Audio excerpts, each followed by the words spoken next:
بسم اللہ الرحمن الرحیم۔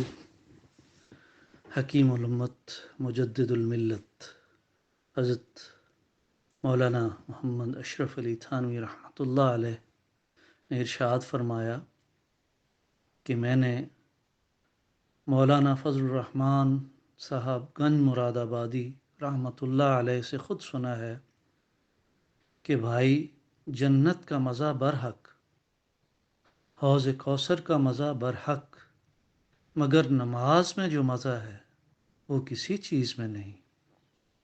اور سجدہ میں جاتے ہوئے تو ایسا معلوم ہوتا ہے کہ خدا تعالیٰ نے پیار کر لیا۔ سبحان اللہ!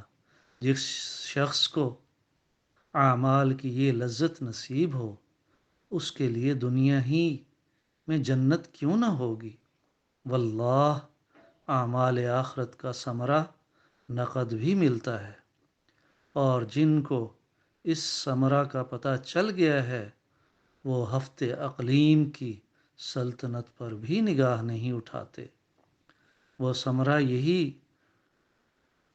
خدا تعالیٰ کے ساتھ تعلق اور اس سے امید کا وابستہ ہو جانا ہے۔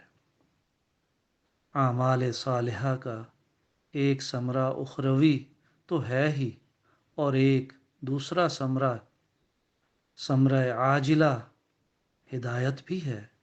ہدایت پر ہونا بڑی نعمت اور بڑی دولت ہے۔ یہ ثمرہ دنیا میں ہر مسلمان کو حاصل ہے، کافر کو یہ بات نصیب نہیں۔ مزید برآں یہ بات سونے پر سہاگا ہے کہ اعمال صالحہ باقیات صالحہ بھی ہیں، کہ آخرت میں ان کا اجر ہے جو ہمیشہ ہمیشہ باقی رہنے والا ہے۔